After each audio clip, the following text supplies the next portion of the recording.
Hey everyone, this is Martin from How to Make Mobile Games. Today's video is showing you how I do some of my pixel artwork in the games from Cobalt Play. And I've put up an example here. It's something that a few developers have asked me to do, so I thought it would be interesting and useful. If you're like me, you've not got amazing art skills, I'm not really an artist, then pixel artwork is a way for you to create artwork that looks kind of cool and bright and colourful. And it doesn't require too much skill, so it's perfect for me and it's kind of fast to do, so hopefully you'll find this useful. There's a bit of an example here. I'll just zoom in. So this guy, is kind of pixel artwork. When I say pixel artwork, I'm referring to sort of old NES style artwork where everything was a hard edge and it was clearly pixelated with squares. I really love this style, and it's something that's worked quite a lot and pretty well in a lot of mobile games recently, especially with games like Tiny Tower. So it's definitely something that players like to see as well. So I'm going to do this on the fly now. I've not practiced this or anything. I'm just going to try and pull it together as the video goes on. And I might make some mistakes, but hopefully you'll be able to pick up what I'm doing and figure it out. So what I'm going to do is I'm going to go into Photoshop first.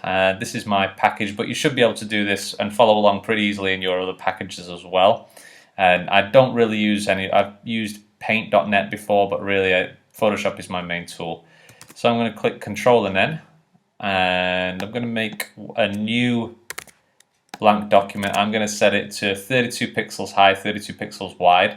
This is the smallest size that it optimizes to inside of Unity. Sometimes I do go 16 by 16, and sometimes I go and I make the textures at roughly 128.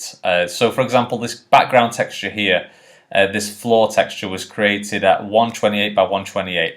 Even though it's finished and it's imported into Unity as a 1024, so 1024 by 1024. But I actually authored them at a much smaller size so that I'm getting easy pixel and it can snap to the squares and so on. This guy, I don't know, I think he was created at 16 by 16. The sword was 16 by 16. There's coins in this game as well. If you played it, they were made by 16 by 16. So just to give you a rough idea of how big I'm making these inside of the game. And so I'm going to click on Alt and I'm going to scroll up so that I've got a little bit of a bigger view here. And I'm going to double click on the background, click Enter. And I'm going to double click it again. I'm going to give it a color overlay, and I wanted to see the pixel grid, but it's not actually showing up at the moment, so I'm just going to cancel that. Usually it's 16 by 16, it does show the pixel grid, but that doesn't matter here too much. And I'm going to do a gun as well. It's something pretty simple. I've done it before in Superbit World. All I'm doing here is I'm just choosing a generic gun picture from Google Images search. And I'm going to use this one on the bottom left. So I'm going to right click, and I'm going to copy the image, and I'm going to click on Edit and Paste, or you can click on Command and V, which is what I usually do, just to get it in there. So we'll see how this looks. Sometimes the images that I get from Google don't work too well. They're a little bit too big. Sometimes I don't use images at all. I just use it to, like the characters in that game that you just seen then.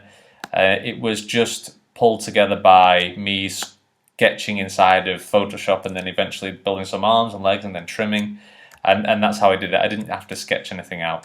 So, but this is going to be a very rough, very rough looking gun here. So, okay, I'm going to click Enter in a moment. But what I'm going to do here is I'm going to select on interpolation. I'm going to select nearest neighbor. This is so that it keeps these hard edges and it doesn't make it blurry by doing anti-aliasing, I think is what it's called. So I'm going to make sure that nearest neighbor is selected. I'm going to click Enter. And that's okay. That gives me a bit of an outline to trace. The thing here, guys, just to remember is if you do resize things, make sure in Photoshop to use the nearest neighbor setting. If you go to Photoshop and go to Preferences, and I'm trying to think which one it was now. I've seen it recently. There you go. So in image interpolation, I think usually it's on by cubic automatic, but nearest neighbor is if you want to preserve the hard edges, which is what we want to do in this situation. So this will be the default here. You can obviously revert it back to your old settings. Okay. I'm going to click on New Layer here. I'm going to click on B to get my brush, and I'm clicking on the braces now. The what would you call these? These are the the opening and closing braces on my keyboard to make it bigger and smaller. And I want to get a small one. If you wanted to use a big one and you get in this round shape and you don't want this, if you click on B, make sure to hold down on this icon here, and I'm sort of pointing in the wrong direction on my screen, but if you hold down your mouse over the icon and then go to the pencil tool, that gives you the hard edge tool. The brush one is the soft edge anti-aliasing brush. If you get in this round one, okay, go to the drop down here, click on the settings button here. If you're using Photoshop CS5 or 4 or something, it might be in a different place, but I find most of Photoshop is pretty much the same from version to version. So just FYI, I'm using Photoshop CC here, which is the newest one. If I go down to square brushes there, down at the bottom, and if I click OK, that's fine. There we go, we've just got squares, and you can see we can go 22, we can make that bigger, we can make it smaller.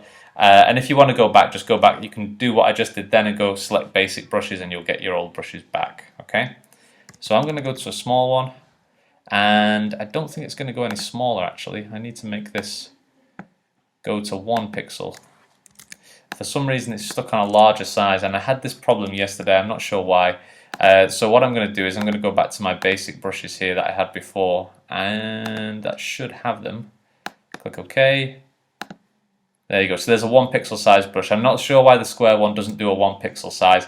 So if you're stuck with that, then go back to your basic brushes and you've got a 1 pixel size brush here, okay? Alright, so I'm just going to start to trace this out a little bit.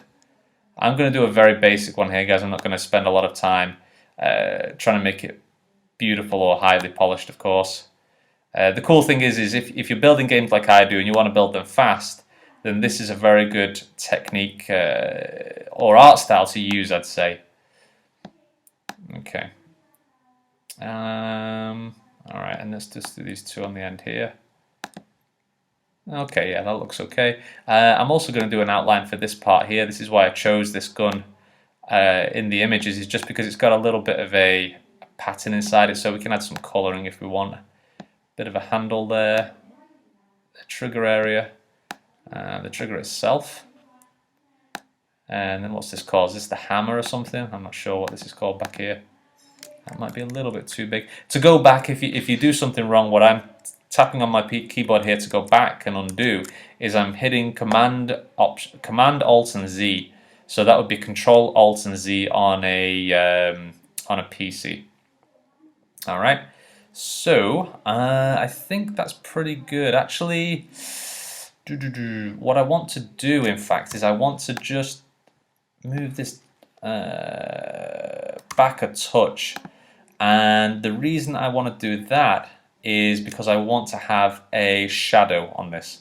So I'm just going to hide that bottom layer there, and yeah, let's do that. I'm going to click M so that I've got my select tool, and click M again, click off, click B to go back to my brush. And yeah, I think that's okay. I just wanted to give don't make this edge too flat over here. So now I've turned this on and off, I can see, that I've got that rough outline there, and that's looking okay. So I'm going to click on new layer here at the bottom. So that's that. You might not be able to see it on your screen. I'll try to move up my Photoshop a little bit. There we go. So this blank sheet here creates a new layer, and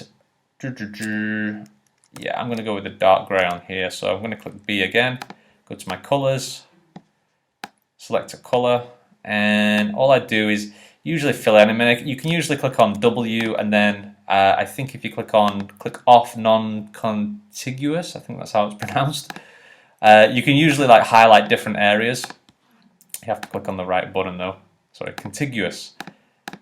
There we go. So I've sort of highlighted this area here. You can do that, or you can paint it in yourself. It depends if you want to take the time or trouble. If you just click on G, hold down and select the paint bucket tool, and then I can just fill that in there. Click back on M just to select that and delete it. So it's a quick way to fill this in. And I sometimes do that. It's nice and quick. In fact, I shouldn't have done that. I'll just click Command Alt and Z to go back so that it's selected, and then I need to click on my new layer here, layer 3. This is just so I can keep the colors separate, and then I can adjust them later if necessary. So clicking on M, delete. Alright, and then going back to the gun layer again, click W. There we go, so that's highlighted all of those nicely. I'm going to select a color. I'm going to go a little bit lighter just for variety. I want to create a new layer so that this color is on a separate layer, and therefore we can adjust it later if necessary. That's looking okay. And what I might do here is I might just add a little bit of detail in the gun. So I'm clicking back on the gun layer, going to hit B. To select a color quickly, if you click on I and then tap it, you can see the colors change down here on the bottom left to the color that you've just selected. So that's a cool little shortcut. And I might add sort of a back of the handle there perhaps and see how that looks. Maybe that'll give a little bit more variety. I'm going to give this a red handle as well. So I'm going to click on W again, select the area, create a new layer, and I'm going to make this sort of a dark red. Click on G, click on M, delete these 2 pixels out here, and yeah, that's looking okay. And then this back part here, clicking on the layer, W, click again, and go up and create a new layer, and I might make this like a sort of darky black red, almost black maroon, maybe. Okay, click on M, and I'm going to click on that again, just M to delete that separate pixel. I'm going to double click this layer 6 here. You can see we can turn it on and off. I don't think it's dark enough. I'm going to double click, color overlay, tap on the color, and then I'm going to go down to make that a little bit darker. So it kind of looks like a leather handle. That's okay, I suppose. The gun itself, yeah, I think I need to add some, perhaps add a little bit of highlight as well, you know. So that should give some, like, give it a little bit more depth. So click on the new layer. I'm going to click I. I'm going to select this color here. So you can see here it's showing you the color that's been selected. I'm going to name this layer as well highlight. So all I did there was just double click and then type, press enter. So B, back to my pixel brush, and I'm going to do a highlight up here. Might be a little bit too long, that one perhaps. I think this just up to here might do okay. And I'm going to double click on that, and I'm going to go color overlay again because it's a little bit too bright. I'm going to select the color, and the cool thing is we can see it updating in the image here as well. And I want something pretty close. I'm going to click on that color there. So you can see I can select the color whilst I'm also got this color picker up. Okay. Click OK, that's fine. I'm going to go back to the details again, click on B. I'm going to click I to select black. That's an easy way to do it. And I just want to put a bit of a sight on there, I think, and maybe just some... that won't work, you see, because obviously the layer is on top. So that's okay. I'm just going to click Control, Alt, and Z to go back a little bit. And what I'm going to do is I'm going to bring this outline to the top. I should have done that before actually, but no problem. So all I'm doing is just dragging up and down here, guys, using my left mouse click. And I might add a couple more. Yeah, that looks okay.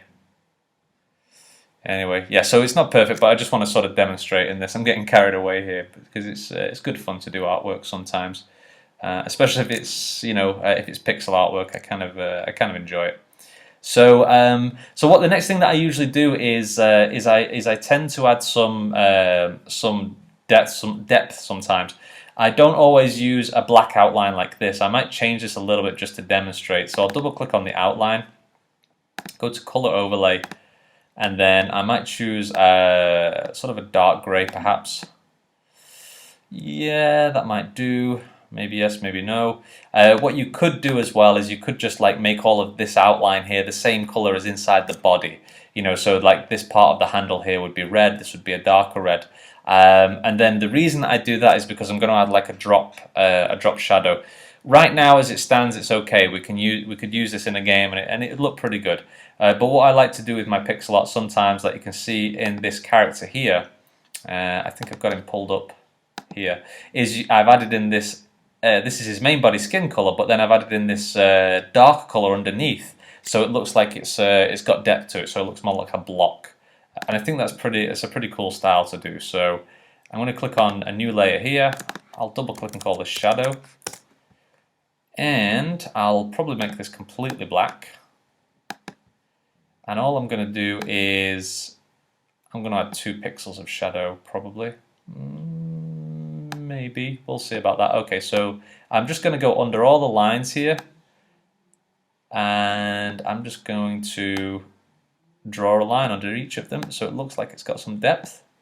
And I'm making sure that I'm clicking on 2 blocks at a time, so it's 2 pixels deep, because we don't want it to look too thin. And this one up here, make sure that I've got all of them. This one, 1, 2, 1, 2, 1.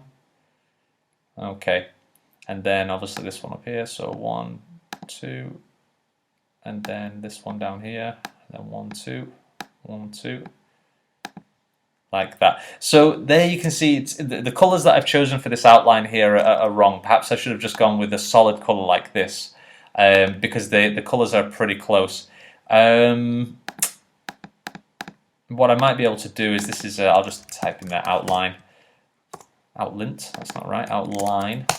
Double click on this, and then I can change this overlay a little bit, maybe make it a little bit brighter. So, possibly, that could work, just so that it stands out a little bit from the shadow. But I just wanted to demonstrate anyway. So if you do this method, make sure that your outline is like a slightly different color, and it doesn't mix too much, okay? The last thing that I usually do that I did in my last game as well. In fact, I'll call this one drop shadow, and then I'll call this next layer, I'll call this say soft shadow. This is because we're going to have it as a semi-transparent layer. And again, selecting B for this brush, and what I'm going to do is select black, as we've got here. So I'll just click I, make sure it's black. In fact, what I'll do, guys, is I'll just select another color just so I can see the outline that I'm making. If I select black now, then it'll be a little bit difficult to see what I'm doing. So I'm going to make it 2 pixels to the right. And let's see if I can do this correctly. Okay, 1, 2. I've got pressure while the camera's on. Pressure to perform. 1, 2. 2 pixels all the way down. And I'm just using a mouse pad here, guys. I'm not using any tablet or pen or anything like that. So this is a really simple thing. The shadow I might not include inside there, or maybe I should. Maybe yes, maybe no. I might delete that later if necessary. And what I'm going to do is I'm going to double click on this color overlay, change that to black. Click OK, click OK. And I'm going to change the opacity here. For this layer, I've got this layer selected. I'm going to move this down to 70, works pretty well. Maybe 60. We'll see how this does. Perhaps I should have chosen a different image with some color, because all of these are blacks and grays, so it's kind of hard to tell what's going on exactly. But anyway, so I'm going to try and put this into the Unity project now. So if I click on this bottom layer, click it off, and there you can see we've got the shadow there, okay? I'm going to click on File and Save. And I'm going to import this into Unity and see what it looks like. So let's choose the Accelerate X project, Assets, Resources, and Textures. I'm just going to call this Temp Gun, because I'm going to delete this shortly anyway. Click OK. Alright, go back into Unity. And I'm just going to get this set up first. So there's our Temp Gun. For these settings here, guys, what I'm going to do is what I do every time with creating artwork for Unity. I'm just going to go down to Advanced. I'm going to turn off Generate Bitmaps, because this is a 2D game and the distance doesn't matter. I'm not building a big world. Bitmaps, I think what bitmaps is if the object is very far away, then it'll create a blurry version of the texture so that the memory overhead is lower. So if a tree is like 2 miles away, you don't want to render the full detail. So what it'll do is it'll swap in like a more blurry texture or lower detail texture, so that it doesn't have to work so much on making that tree, and the render time is increased. So it makes it lower. But in this case, it doesn't matter. It's a simple 2D game, so I always unclick this. Wrap mode, I'm going to clamp this. It doesn't need to repeat. But if the texture does repeat, then obviously keep that on repeat. I'm going to change this to point because I want it to be sharper. I'm going to override this for iPhone. You'd also override this for Android if you're building for Android. If you do an iPhone and then an Android version, make sure you come back into your textures and do this, because you override for iPhone, but the settings don't apply to Android. So you need to go back and change your textures for both platforms. Okay. But once you swap back to the iPhone, then the settings are already saved, so you only have to do it once for each. So let's go to 128, and I'm going to make this RGBA 4 bits. That should be okay. I'm going to click OK, and all right, I'm going to go down to my my materials folder. I'm going to right click on it, create material. I'm going to where is it? There it is. Okay, it's been a little bit slow today. I hope this recording is going well. I've not closed this computer in a few days, so it might be a little bit slow. Alright, so temp gun, click enter. I'm just going to go down and drag this temp gun texture onto here. I'm going to click on diffuse. I'm going to go down to mobile, particles, alpha blended, so that I've got that alpha, the transparent channel in there as well, the invisible parts, you know, the parts which are around the gun here that don't need to be rendered.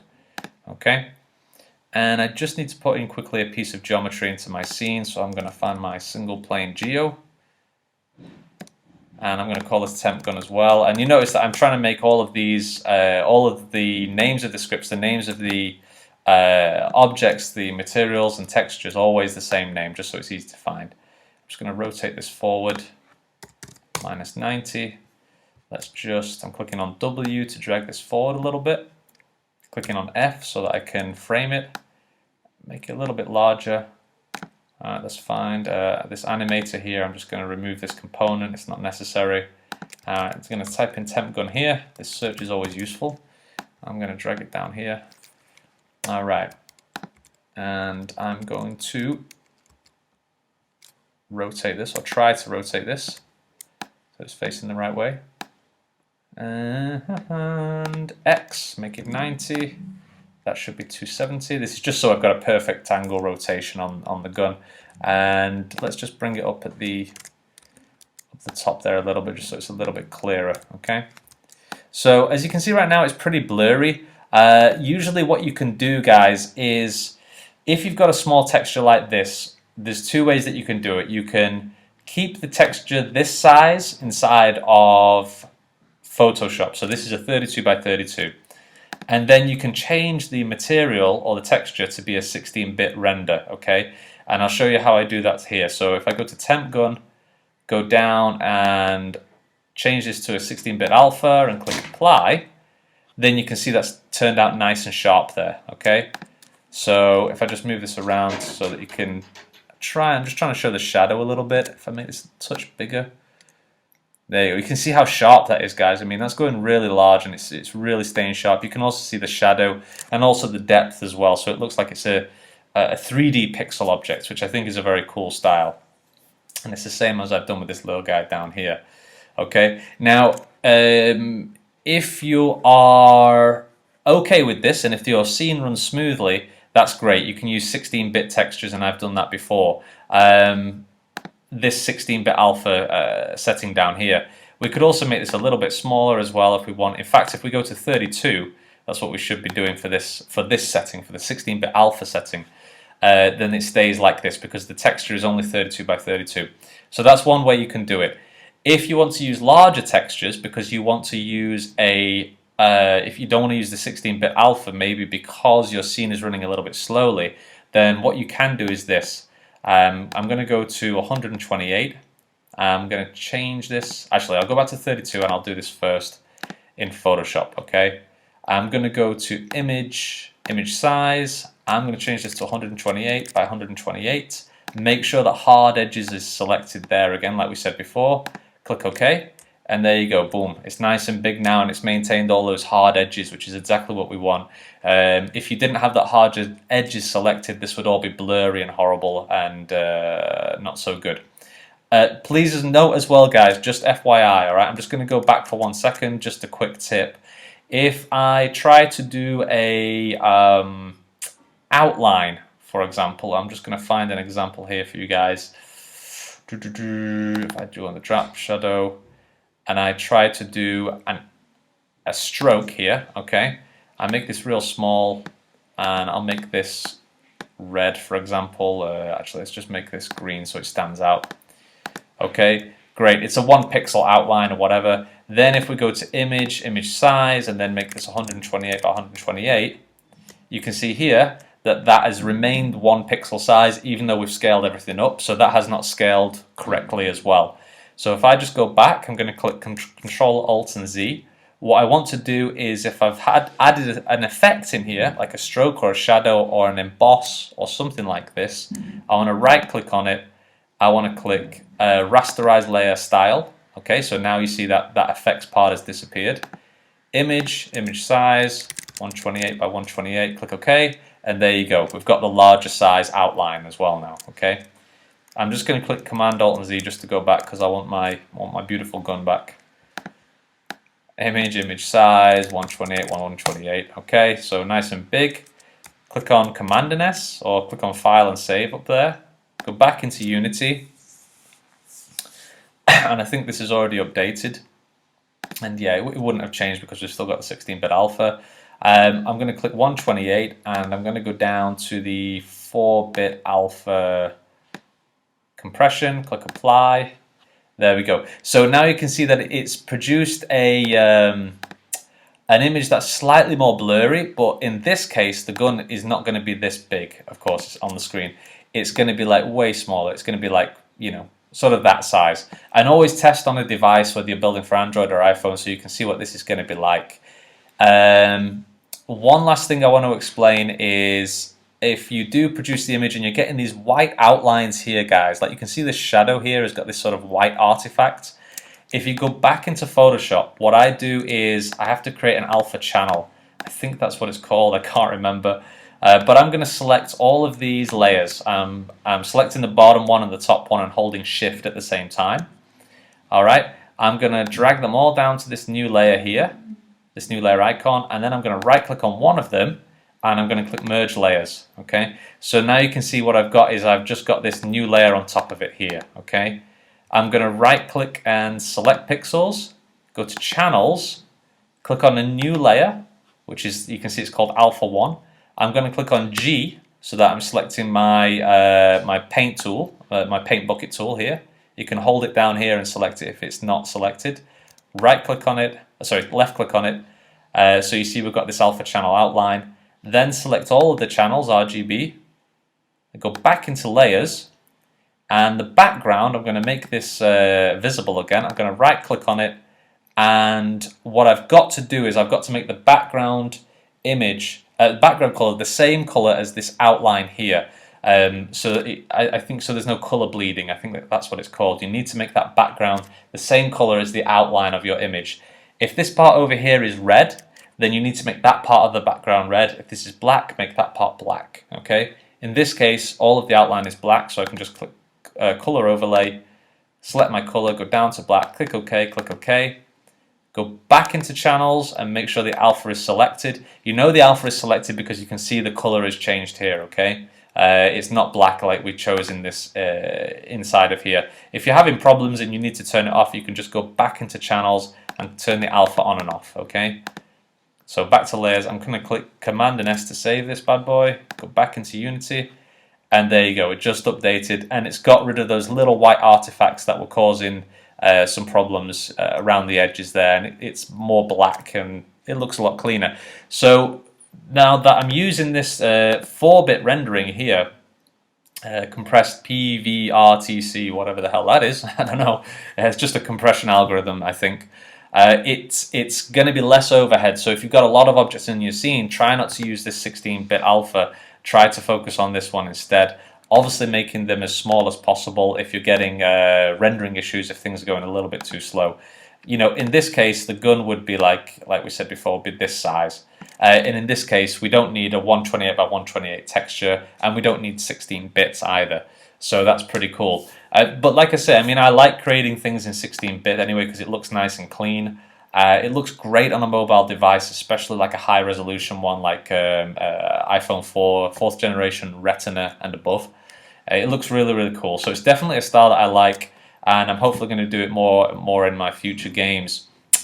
As I mentioned as well, this is really for perhaps people who aren't artists like me and want to develop a style that looks kind of cool in a quick way, which is can be achieved with this basic pixel art. Then I'd recommend it and try to improve your skills. There's some great tutorials online as well. If you just look for pixel art tutorials, you'll see a bunch of them, and they do a lot better than what I can do. And it's a very cool art style to get good at, and it's been really popular in mobile games recently. So check it out. Anyway, guys, that's the end of this video. Please tap that like button down there. Please subscribe if you haven't. Any comments or questions, please drop them in the comment as well. Thanks for all the recent comments and questions as well, guys. It's been awesome to hear from you, even though obviously I haven't replied for a while. My apologies. But it is great, and I do see all of them. So thank you so much for all the support. Have a great day developing, everyone. It's Friday night, so have an awesome weekend as well. Take care. Bye-bye.